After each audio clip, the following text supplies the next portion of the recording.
Hello, Ben here from Supercoach Insider. Thank you for joining me. I am going through my team into round 11. It was an interesting week. Before we move on any further though, please do like, subscribe, follow us on the socials, SC Insider 100. You can follow us on Spotify, Twitch, Facebook, you name it, Twitter. Please do. And if you haven't already, please do like, subscribe, share that love. That's how we know you love us, is sharing the love. Thank you also to the comments that are being out there. Really do appreciate it. And let's go on to the round that I just had. Now, as you can see, if you're having a little look at my side right now, I went balls out this week.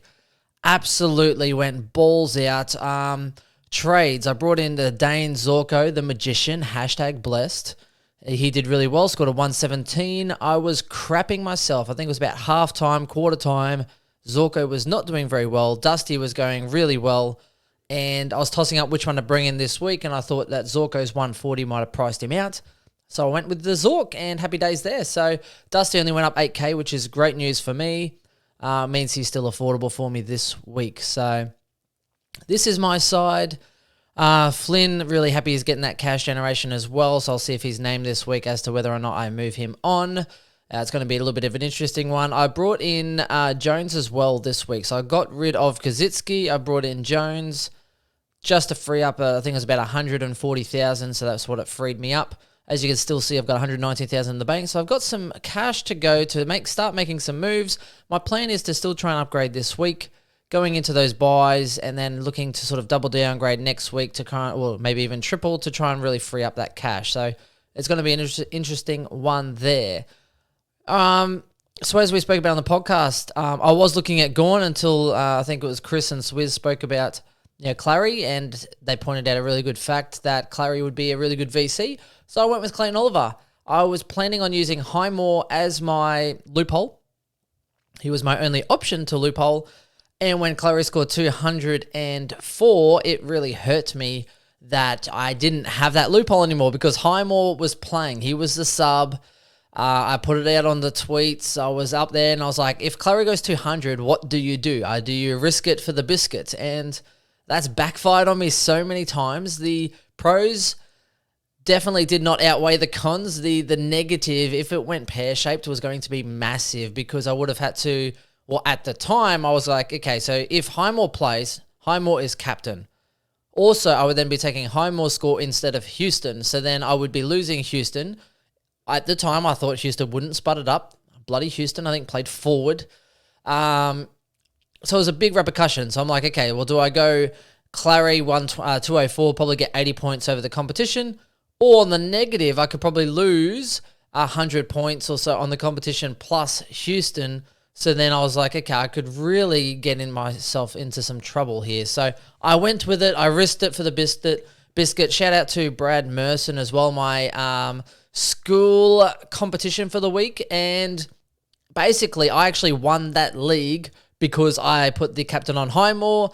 It's the worst experience of my life. I do not recommend it to anyone. I couldn't even bear to watch. And then my partner's just like, well, it's funny because I was talking to her, side note, and I was like, what should I do? And she's like, well, do people get injured in AFL? And I was like, yes, all the time. She's like, well, then why are you doing it? And I was just like, well, because I want the points. And she's like, it sounds like a horrible idea. And I was just like, true. So I did it anyway. Could not bear to watch. Brad Merson, shout out to you. I would have lost that matchup if I didn't put the captain on Clary or Highmore, so to VC my loop there. And I walked around like Conor McGregor. I saw him and I was like, gave him a little shout out, and I started doing the Conor McGregor walk and doing the old flex. And I definitely would have been doing that if I lost the points there. So let me go back and show you my round. I had a really pleasing round, as did quite a few people. 2,458. My team is sitting pretty good with 12.5 million value. I am now ranked 566th, which is good considering I knew I was going to slip a little bit. I had Houston on the bench. I had Ryan on the bench. So it was lovely to get Ryan back into my side. Houston is a worry. Houston, we do have a problem. Why can't he just go into the back line and rack up the pill? And Port didn't play very well at all. So for me, that is an option, a problem that I'll have at a later point. But I can't complain. I did really well. Most of my premiums that I had, actually scored quite well. So Titch did well this week. you name it. So Bontempelli went really well. McRae went really well. I still have Walsh, Steele chipping away and being a pain in my ass. Titch, Grundy, Gawn did really well. Zorko. So, it was one of those weeks where a lot of my premiums did go quite well. So I'm happy with that. Looking forward to this week. Houston will probably come back onto that field and hopefully he does fairly well.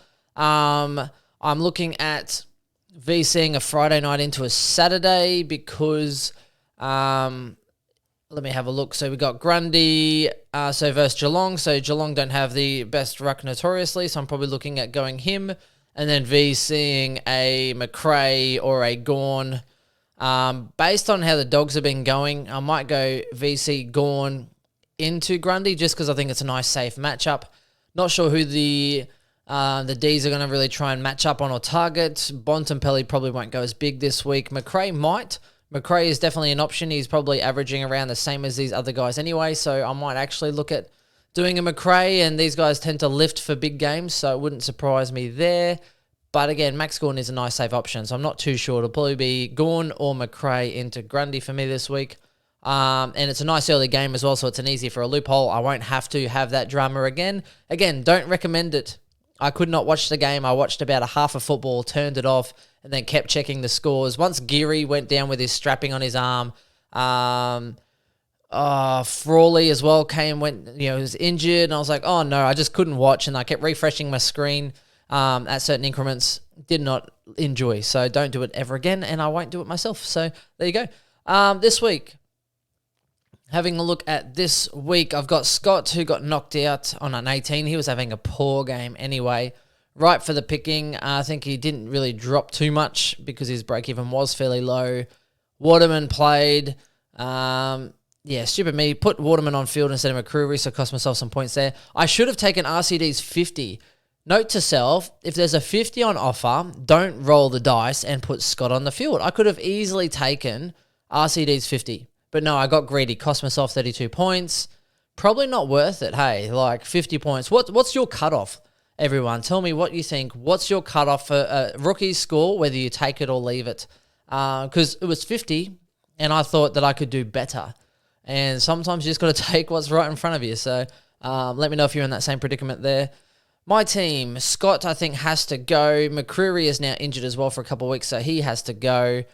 That's what I'm thinking. I'm thinking going those guys, so say Scott into Dusty. McCreary probably into Madden. Not that I like Madden that much, and I'll go into that in the podcast with Chris because we'll talk about rookies there. If I'm looking to free up cash, it's kind of one that has to be done. I can't afford Dusty Martin or Scott to a Dusty on his own. I end up just short. So it's an interesting one for me. So the other option is if I leave Scott and McCreary for a week and I can downgrade them next week because they're injured anyway or knocked out. The other thing that I could do is I could actually go and get, break even 93. No thanks. Jordan and Warner will actually get me Dusty and Heaney. Now, not a bad option, except for the fact that I do have Scott and McCreary injured or about to lose cash. So they're my considerations. Jordan is now getting a break even up to about a 75, so that's not completely without of reach for him.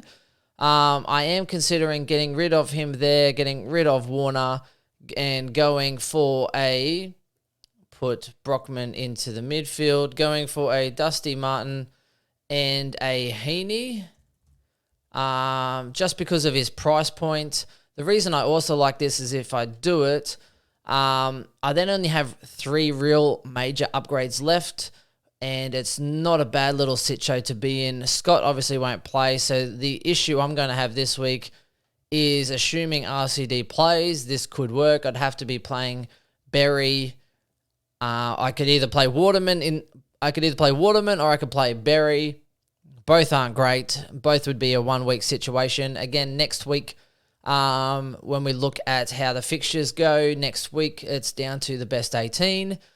If I do this, what I would probably actually do, because Jones is a much better scorer, I could put the E on Highmore if Highmore's named, because Saints were really bad. Or what I'm looking at doing is probably to make that situation a little bit better.